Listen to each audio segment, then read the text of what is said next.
Salut chers auditeurs, salut chères auditrices, bienvenue dans Sans Algo, le podcast qui vous en fait découvrir d'autres. Vous écoutez la version longue avec de la reco et de l'actu. Je suis Mathilde Mélin, journaliste pour Slate.fr et auditrice professionnelle de podcasts. Professionnelle, ça veut dire que je suis rémunérée pour écouter des podcasts. Et ça tombe bien parce que dans ce 39e épisode, le dernier avant le programme d'été aux petits oignons que je vous ai mitonné et que je vais vous détailler à la fin de cet épisode, on va briser le tabou de l'argent, mais avant ça, les actus de la semaine.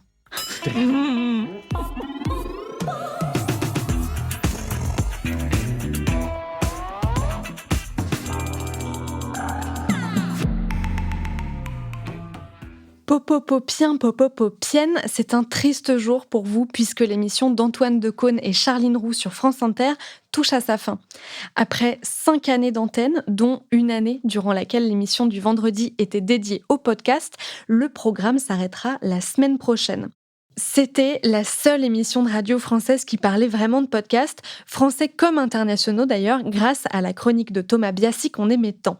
On espère que la grille de rentrée imaginée par la nouvelle directrice d'antenne Adèle Vendrette laissera une place à ce format si peu traité dans les médias généralistes qui produisent pourtant presque tous des podcasts natifs.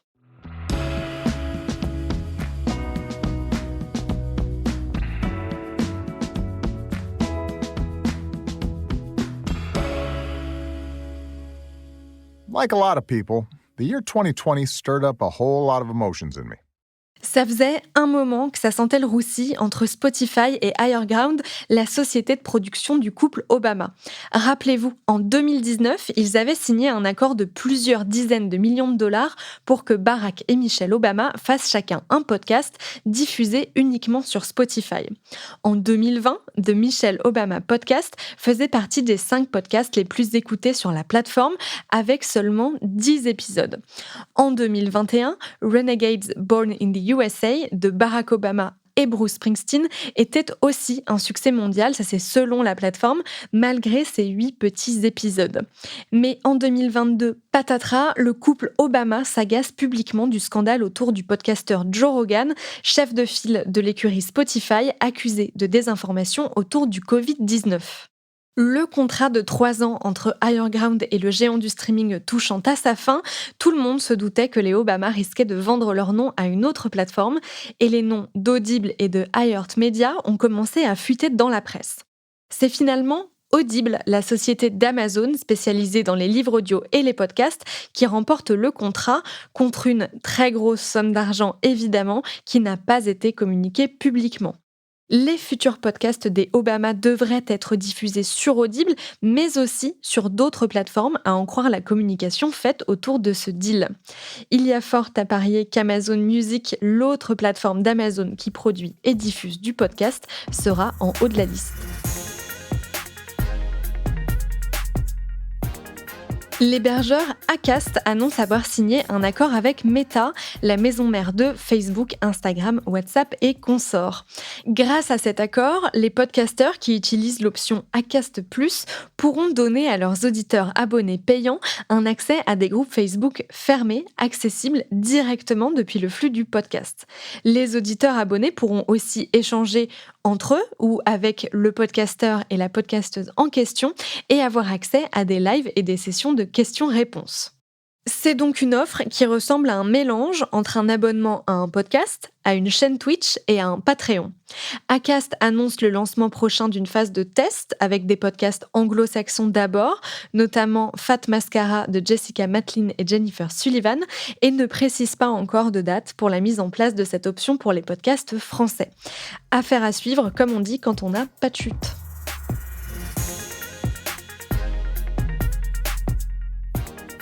En France, on est connu pour avoir assez peu de tabous. On adore le débat. Dans la plupart des milieux, on parle assez librement de sentiments, de sexe, de religion ou même de politique. Mais il y a un sujet qu'on rechigne tous et toutes à aborder. C'est le sujet de l'argent. Si vous y réfléchissez 2 minutes, vous en savez probablement plus sur la vie amoureuse ou les opinions politiques de votre collègue d'à côté, de votre belle-sœur ou de vos propres parents que sur leur compte en banque. C'est un truc qui m'a toujours intriguée, le fait que personne ne dise combien il gagne, quelle épargne est sur son compte, comment est géré le budget du foyer. Il y a un vrai tabou dès qu'on parle d'argent, à tel point que c'est presque impossible de demander à quelqu'un combien il gagne. La seule question à peu près acceptable, c'est combien tu payes de loyer pour cet appart. Mais ça se limite souvent à ça. Je crois que c'est ce silence autour du truc qui régit nos vies à toutes et à tous qui m'a donné envie de vous recommander le podcast dont je vais vous parler aujourd'hui. Il s'appelle Thune au singulier et est réalisé par Laurence Velli et Anna Borel, deux journalistes indépendantes. Comme elles sont journalistes et qu'elles savent comment ça marche, elles ont envoyé des communiqués de presse pour présenter leur podcast et je dois vous avouer que j'ai mis un moment à prendre le temps d'aller l'écouter parce qu'un podcast d'interview intime sur l'argent, ça me faisait pas hyper envie, surtout que j'avais déjà adoré Rends l'argent de Titiou Lecoq pour Slide Podcast et que je voyais pas bien comment elle ferait mieux que ça. Après, peut-être aussi qu'on en revient au tabou, à la pudeur, tout ça. Bref, après moult relances, j'ai enfin jeté une oreille et j'ai tout de suite accroché. Le principe du podcast est assez simple. Une des deux journalistes interroge quelqu'un sur son rapport à l'argent en posant toutes les questions qu'on n'oserait jamais poser nous-mêmes. Dans l'un des tout derniers épisodes publiés, par exemple, Anna Borel interroge une conseillère funéraire pour savoir combien ça coûte de mourir en France. Si on décède dans un hôpital, un établissement de soins, une clinique, un EHPAD, qui dispose d'une chambre mortuaire, le temps de la préparation des obsèques, le défunt va pouvoir reposer gratuitement dans cette chambre mortuaire. Le séjour est gratuit. Le séjour ainsi que la toilette et l'habillage du défunt. En revanche, quand on décède à domicile, il va y avoir énormément de coûts qui vont s'ajouter. D'abord, il va falloir transférer la personne dans un funérarium. Donc ce transfert déjà a un coût, avec une majoration s'il se passe de nuit ou le week-end ou un jour férié, avec des gens habilités, dans un véhicule habilité, avec un brancardier. On transfère la personne dans un funérarium. Le funérarium, contrairement à l'hôpital public, est un établissement privé, donc payant. Le séjour devient payant. La toilette et l'habillage, qui sont faits par la PHP gratuitement dans les hôpitaux, là, on va devoir envoyer quelqu'un qui va s'occuper de la toilette et de l'habillage. Et ensuite, peuvent s'ajouter, si on prend par exemple un salon de présentation, et si on met bout à bout tous ces coûts, le transfert avec le brancardier, la housse, le séjour, la toilette et l'habillage, le salon de présentation, on peut déjà avoir une facture de 1 500 €. Waouh! 0 dans un hôpital, 1 500 € à domicile. Vous l'entendez, dans Thune, on a des questions franches, mais surtout des réponses franches et des chiffres. C'est ce qui manque un peu quand on parle d'argent d'habitude, des chiffres, du concret. La richesse de ce podcast, sans mauvais jeu de mots, c'est son casting. Chaque interview, qui peut faire l'objet d'un ou de plusieurs épisodes d'ailleurs, donne la parole à une personne qui incarne en quelque sorte un profil, une relation à l'argent bien particulière. Grâce aux questions très précises d'Anna Borel ou de Laurence Velli, ces personnes se livrent complètement ou presque. J'ai adoré l'épisode qui donne la parole à Bruno, ancien banquier, ancien conseiller en clientèle, comme on dit dans le milieu. Il balance pas mal sur les coulisses de l'univers bancaire. Est-ce que vous touchez des coms pour nous refourguer des produits financiers? Aux deux banques auxquelles j'ai travaillé, c'est-à-dire au Crédit Mutuel et à la Banque Populaire, c'était pas le cas. Et il y en a où c'est le cas? Je crois qu'il y en a où c'est le cas, oui, tout à fait. Je crois qu'il y en a où c'est le cas. Alors, c'était pas le cas. Par contre, évidemment, si tu es un bon vendeur, tu fais du bon chiffre, à la fin de l'année, ton patron, il va plus t'augmenter toi que ton pote à côté qui a pas vendu des téléphones, des assurances vie, des ceci, des cela.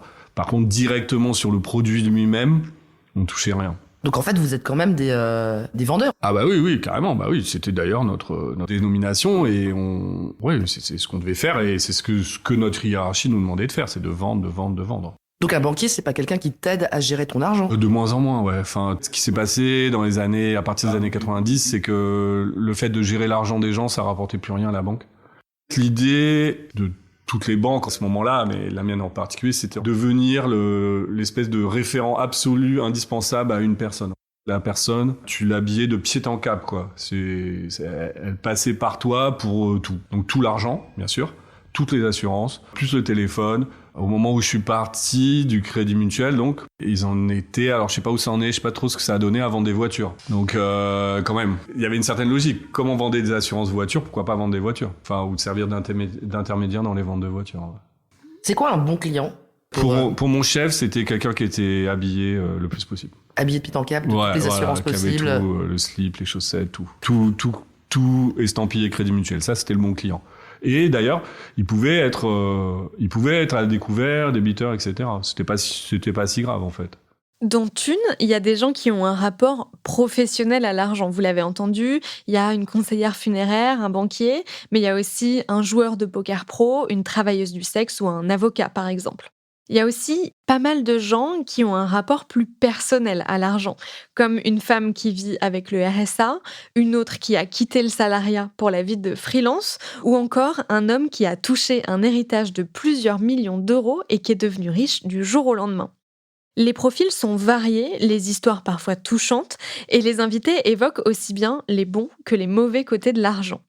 En plus de tout ça, il y a aussi des épisodes avec des gens qui pensent l'argent. Alors pas forcément des économistes, mais plutôt des sociologues, des journalistes, des historiennes qui ont un rapport moins intime, mais plus documenté sur l'argent et tout ce qu'il implique dans la société. J'ai été agréablement surprise par l'épisode dédié à Maroussia Dubreuil, une journaliste qui est partie vivre quelque temps à Monaco pour raconter le quotidien des ultra-riches. Et donc j'avais vraiment très envie d'aller visiter un appartement parce que quand je voyais les photos des annonces, c'était vraiment des choses qui faisaient 500 mètres carrés avec des piscines sur le toit, etc. etc. Bon, finalement, l'agent immobilier me fait visiter un bien dans un immeuble qu'on appelle immeuble bourgeois, c'est-à-dire, parce qu'il y a beaucoup d'immeubles modernes à Monaco, là c'est bourgeois, donc c'est plutôt, fin 19e plutôt. Donc déjà l'ascenseur tout petit, enfin comme les petits immeubles parisiens finalement, rien de plus, dans un beau quartier quand même, vraiment central, près de l'église Saint-Charles. Et là je vois l'appart, qui est bien, mais je veux dire c'est un 2 pièces, il doit faire 50 mètres carrés. Oui, alors c'est vrai, il y a une nouvelle cuisine, mais sinon tout est vide. Enfin, je veux dire, il y a rien de particulier dans cet appartement. Si, il y a une petite terrasse, mais la terrasse, je veux dire, on a l'impression qu'on va se casser la figure sur les dalles qui tiennent pas. C'est bruyant autour. Je lui dis, mais il y a est-ce qu'on peut appeler ça une vue mer ? Parce qu'entre deux grands immeubles, je vois un petit bout de bleu. Il me dit non, c'est une échappée mer. Donc je lui dis allez, ça coûte combien ? Le prix au mètre carré. Donc il veut pas me dire le prix au mètre carré parce que là-bas il y a pas de loi Carrez. Et donc je lui dis allez, ça doit faire 2 millions, 2 millions 5. Je trouve ça quand même beaucoup pour un 50-60 mètres carrés, même pas vue mer, avec du bruit. Et il me dit non, pas du tout, c'est 6 millions en fait. Et là, je me dis, ah oui, non, c'est vraiment c'est très, très cher, quoi. Parce que je vois même pas quel riche peut avoir envie d'habiter là, en fait. Je vous conseille aussi le double épisode avec le journaliste et essayiste Jean-Laurent Casselli sur le sentiment de déclassement des classes moyennes. Ils sont absolument passionnants. De façon générale, je vous conseille de vous plonger dans ce podcast qui se met vraiment à hauteur d'auditeur, qui n'est pas du tout un podcast de spécialistes de l'économie ou des finances, mais plutôt un panorama de ce que l'argent peut provoquer dans nos vies. J'ai voulu savoir comment Laurence Velli et Anna Borel, qui ne sont pas journalistes économiques du tout, en étaient venues à travailler sur le sujet de l'argent. Je les ai donc invitées au micro de Sans Algo, les voici. Bonjour Laurence Velli. Bonjour Mathilde. Bonjour Anna Borel. Bonjour. Qu'est-ce qui vous a poussé à parler d'argent au tout début ? Je sais qu'on avait toutes les deux envie de parler de thunes parce que personne n'en parle, évidemment, c'est l'angle mort. En interviewant des gens sur leur rapport intime à l'argent, on interviewe toutes sortes de gens, des gens qui ont connu la rue, des gens qui sont surendettés, des gens qui sont multimillionnaires, des gens qui ont eu de l'argent, qui n'en ont plus, des gens qui en auront, des gens qui en veulent, des gens qui ont été prêts à faire des choses pour en avoir. Enfin, tous les profils. Mais à la fin, que ce soit entre eux ou dans l'interaction avec nos auditeurs, j'ai l'impression qu'il y a quand même un truc où on a tous quelque chose à voir dans ce truc dont on ne parle jamais. Après, moi, je trouve que dans Mon parcours est aussi sans doute le tien. Il y a plusieurs choses qui m'ont donné envie de parler d'argent. La première, je dirais que c'est une curiosité qui fait que j'aime bien parler de tout et que je me rendais compte effectivement dans un dîner qu'on allait parler plus facilement de l'état de son périnée ou de sa prostate que de combien on gagnait et combien on dépensait. La deuxième, je pense que c'est aussi que toutes les deux, les événements de la vie ont fait que je pense qu'on a longtemps été des longues ados. En tout cas, moi, j'ai vécu longtemps comme une ado, tout en étant adulte, en ayant un enfant, en gagnant ma vie. Mais le sujet de l'argent n'était pas hyper prégnant dans ma vie, en fait.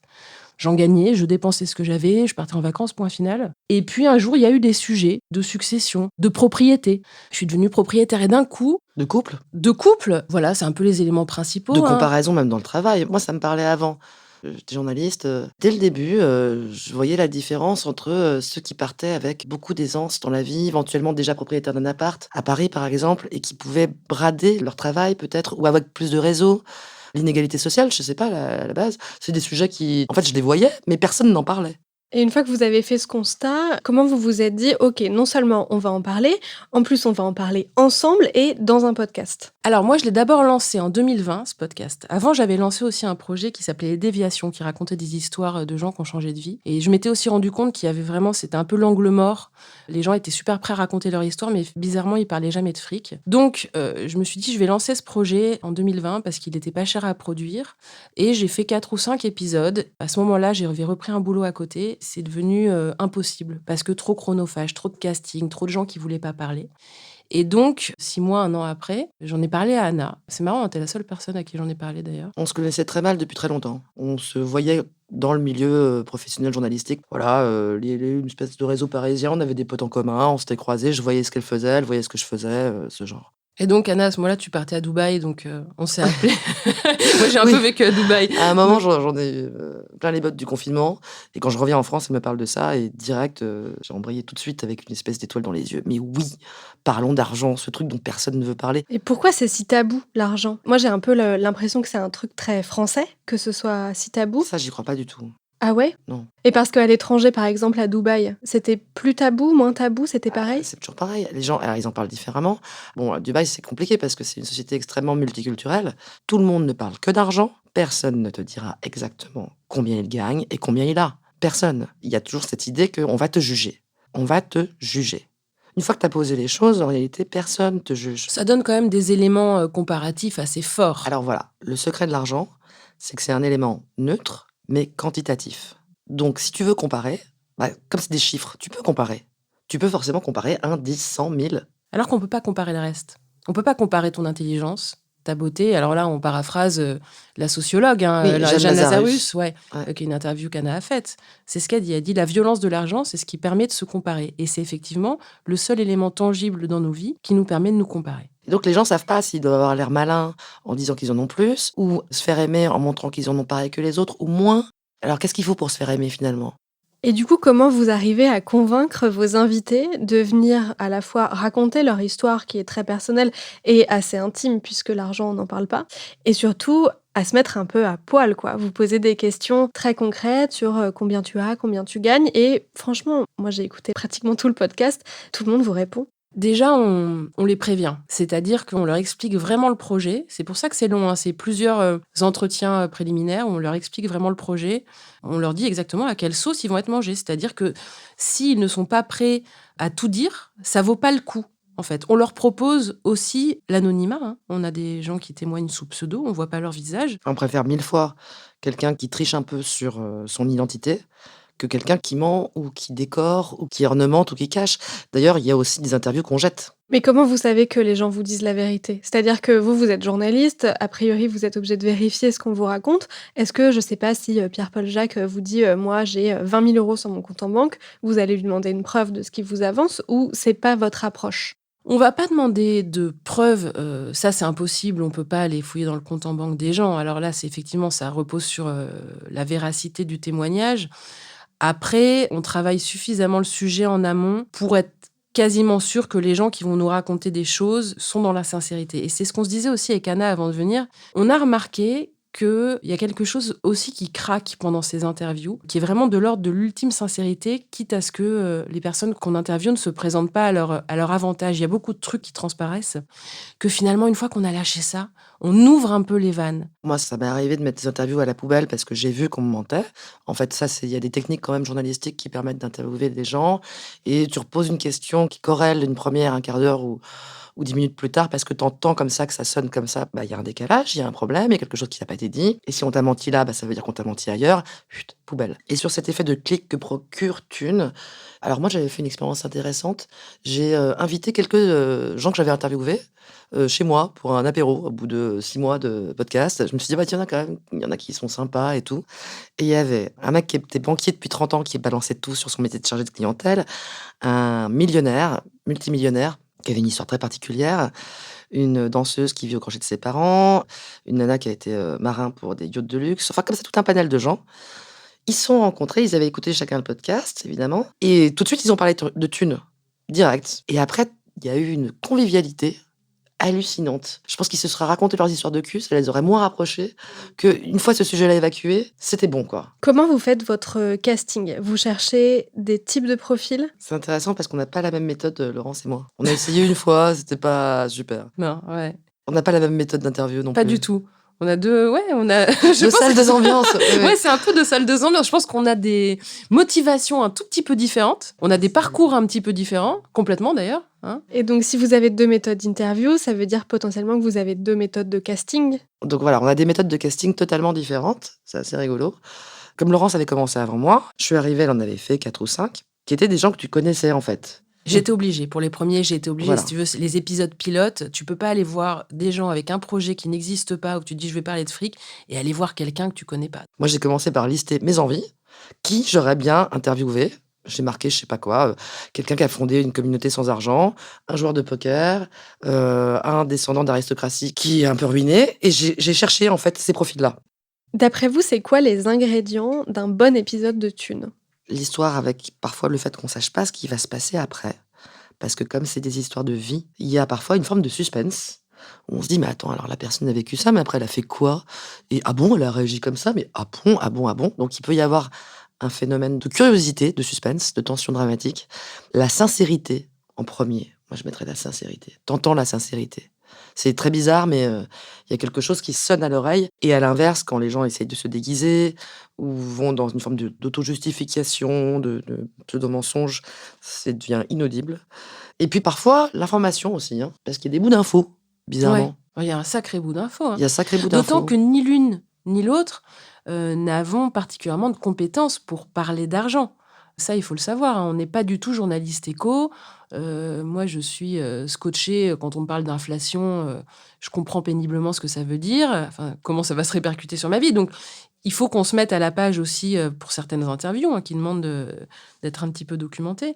Mais donc, ce qui nous permet aussi de poser des questions un petit peu naïves, quoi, hein, d'arriver en disant attends, je comprends pas comment ça se passe, ça, quoi. Est-ce que c'est plus simple de faire parler les personnes qui ont beaucoup d'argent ou les personnes qui n'en ont pas? Ni l'une ni l'autre. Tu crois? C'est pas plus simple Je de dis ça faire parce que parler de toute ceux qui façon, n'en ont effectivement, pas faire parler les gens d'argent, déjà, c'est effectivement un peu plus compliqué que de leur faire la promotion de leur dernier disque. Ça, c'est une certitude. Alors, on n'a jamais réussi à interviewer encore de milliardaires. On a parlé avec des multimillionnaires, on a parlé avec des gens qui ont connu la rue. De mon expérience, les millionnaires, ça va. Les millionnaires, ceux qu'on a interviewés, ils parlent facilement d'argent. Les gens qui sont en grande précarité, certains peuvent avoir peur que s'ils disent qu'ils touchent du black en plus du RSA, il va y avoir des répercussions, des choses comme ça, ou il va y avoir des zones de traumatisme qui vont être un peu difficiles à raconter. Après, les très grandes fortunes françaises, il y a un philosophe français, Philippe Mangeot, qui avait essayé de les interviewer dans le cadre des conférences sur les passions. Il y avait une conférence sur l'argent. Il a un très grand réseau. Il avait demandé à plein de gens très connus. Et à un moment, on comprend aussi dans son introduction qu'il a essayé de demander à Xavier Niel, à des gens comme ça, et que tous étaient là. Non, mais moi, l'argent, tu sais, ça m'intéresse pas. Tout le monde disait non. Oh non, l'argent, non, tu sais, moi, ça ne m'intéresse pas vraiment. Oui, il y a quand même cette idée que c'est très vulgaire de parler d'argent. Ça, c'est quand même quelque chose qui revient tout le temps. Il y a un côté générationnel. Peut-être que la distinction, en fait, elle est générationnelle. C'est ça. Puisque vous faites un podcast sur l'argent, on va parler un petit peu d'argent.